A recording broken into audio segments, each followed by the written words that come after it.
Cadillac created the Northstar LMP, a sports racing prototype named after the Northstar V8 engines that powered it, to reshape its image and highlight performance and modern technology after a long absence from endurance racing. Cadillac Racing wanted to make the brand more popular worldwide and establish it as a leader in performance vehicles. The Northstar LMP program helped market the brand and improve engineering, helping to launch the original CTS-V and support Cadillac's V-Series performance brand. As a result, the racing program directly influenced the V-Series models we see today. General Motors Cadillac made a powerful return to endurance racing, targeting the 24 Hours of Le Mans and the American Le Mans Series from 2000 to 2002. They brought out some super powerful Northstar V8 engines in the prototype chassis to show off their performance. However, they faced the unbeatable Audi teams of the time. While their cars showed some potential, with issues improving as they progressed, they still could not match the top dogs. Despite some initial speed gains, the whole project flopped, and General Motors decided to pull the plug. Quite the ambitious attempt, but in the end, just not enough.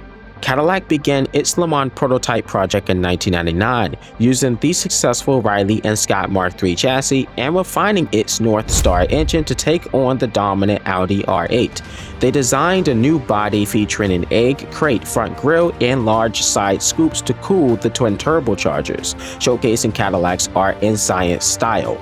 The Northstar LMP engine is a modified 4-liter engine from the Oldsmobile Aurora, first modified for racing back in 1995 for the Indy Racing League. Cadillac sought assistance from McLaren engines and turbochargers from Japan Industries to boost power and durability. It's quite an impressive setup, ranging from 570 to 650 horsepower depending on the racetrack.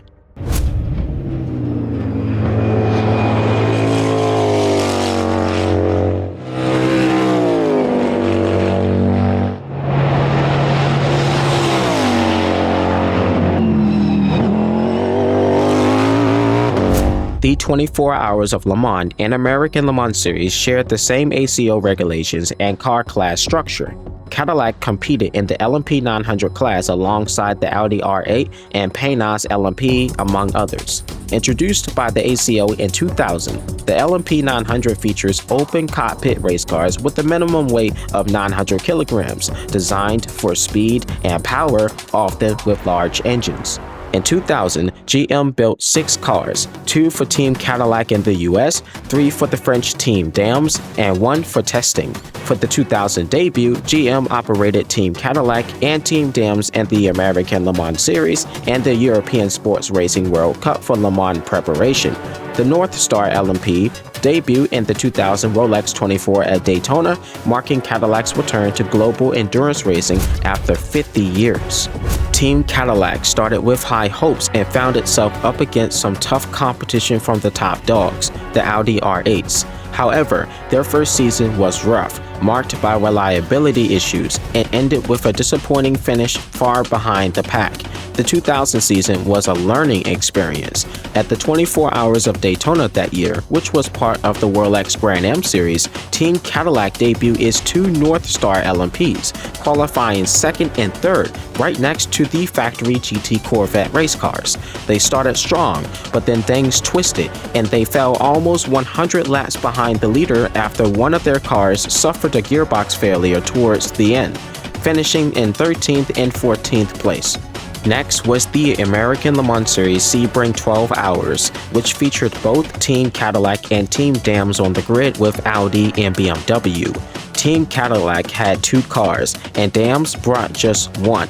Unfortunately, it was one of those days where things just went wrong. The Dams car suffered a broken clutch, and one of the factory cars was involved in a crash. Despite these setbacks, the 3rd Cadillac finished a respectable 6th place, driven by Wayne Taylor, Eric, and Max Angelelli. Cadillac was still miles behind the winning Audi R8, which lapped them 29 times in 12 hours. The Dams racing team returned to Europe with 2 cars for the Sports Racing World Cup, prepping for Le Mans. In their first race, they finished 7th and 8th, 3 laps behind the winning Ferrari 333 SP. In the next race, one car finished fourth, while the other DNF'd. At Silverstone, they stepped in for Team Cadillac in the American Le Mans Series, finishing fifth. Unfortunately, both cars DNF'd in their final race before Le Mans. Instead of committing to a full season in the American Le Mans Series, Cadillac was mainly busy prepping for the big one, the 24 Hours of Le Mans, located in France. They conducted private testing of the Northstar LMP. Cadillac returned to the 24 Hours of Le Mans in 2000 after 50 years with 4 cars, 2 factory and 2 from privateer Dams teams. The number 3 Dams Cadillac qualified 9th, which sounds impressive until you realize it finished a heartbreaking 19th overall and 9th in its class by Emmanuel Collard. Unfortunately, the Northstar prototype struggled with speed and mechanical issues, resulting in only 3 Cadillacs finishing the race in 19th, 21st, and 22nd place, while Audi dominated. Moving forward, the Cadillac team had a successful Petit Le Mans in the US, with all 4 cars finishing between 6th and 13th place, and yes, Audi still won. At the end of the season, Dams finished 7th in the American Le Mans Series, surpassing Team Cadillac, which took 8th in the standings. Dams also achieved 8th place in the Sports Racing World Cup. In 2001, the car retained the same Riley and Scott chassis, but GM designer Nigel Stroud completely redesigned the body for improved top speed and aerodynamics. The side pods were sloped down towards the front wheels, and Cadillac improved the air cooling ducts. They styled the grille like a Cadillac just for show, not for function anymore. Apart from the new body, not much else changed. They called it the Northstar LMP 01. In 2001, GM shifted its strategy to focus Cadillac on racing at the 24 Hours of Le Mans before American Le Mans Series, supporting the small team Dams with just 2 cars. They did pretty well, with 1 car qualifying in 8th place, better than some new Bentley and Chrysler LMPs. Unfortunately, during the race, 1 car had an accident, while the other finished 15th overall.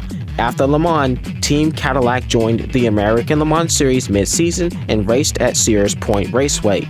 They had a rough time there, but rebounded with 3rd place finishes at Canadian Motorsport and Petit Le Mans.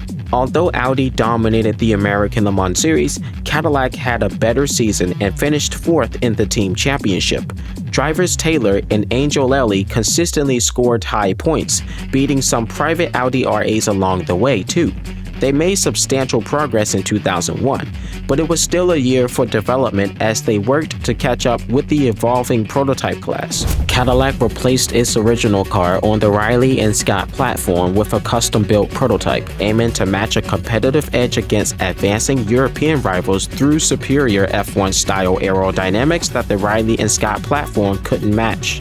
The all-new Northstar LMP02 was the first Cadillac prototype designed entirely from scratch, featuring a new carbon fiber and aerodynamic chassis, an updated Northstar engine with new Garrett twin turbos, and a new 6-speed sequential gearbox. The high nose replaced the egg crate grille, allowing for a large central air intake that enhanced ground effect downforce by directing airflow under the car, all thanks to the designer, Nigel Stroud.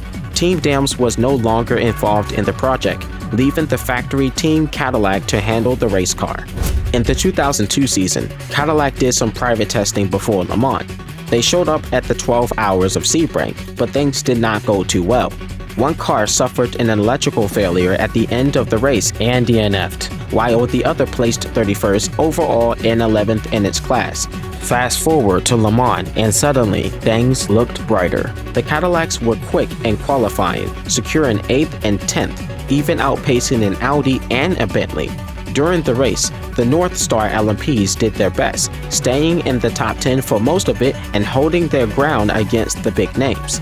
In the end, they still didn't win, but they finished top 10, 9th and 12th, while Audi dominated the podium with a 1-2-3 finish. Not quite the glory they were after, but not a total disaster either.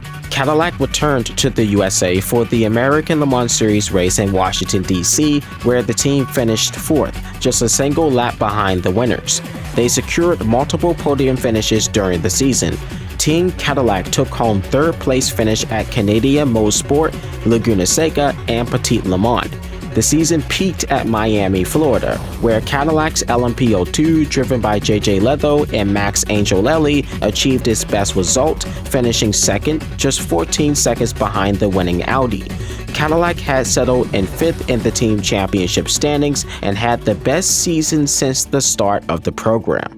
However, at the end of 2002, General Motors pulled the plug on its Cadillac LMP project. They figured the car had done its job, showing that Cadillac could be about performance and tech, not just luxury. That laid the groundwork for future Cadillac racing efforts.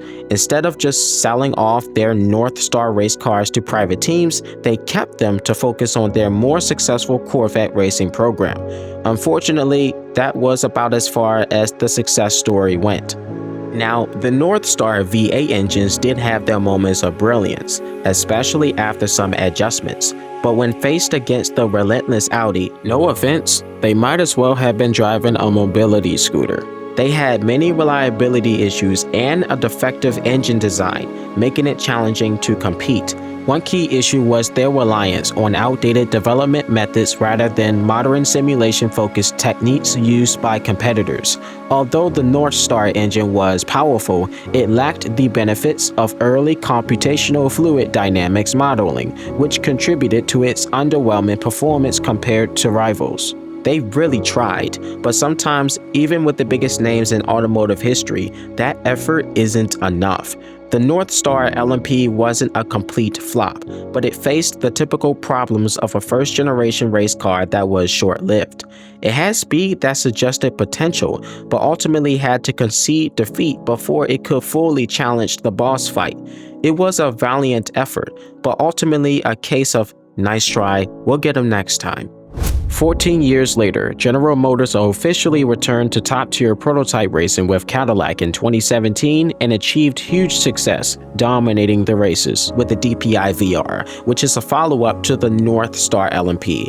Check this video out as soon as you finish watching this one. And if you enjoyed this video, you're gonna like this one too. Be sure to like and subscribe to my YouTube channel for some more motorsports content like this, and I'll see you in the next video. Peace out and stay safe. Chris the Radar out.